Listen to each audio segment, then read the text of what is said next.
Huwag ninyong pakinggan yung mura ko. Kasi yung mura ko, galit ako. Kanino ako galit?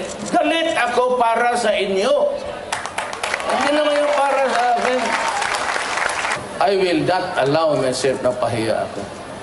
Korupsyon, drug, nilagyan ko lang 3 to 6 months. I have promised you something. At if you know me, I will really do it. Pikon ako ng pagkatao.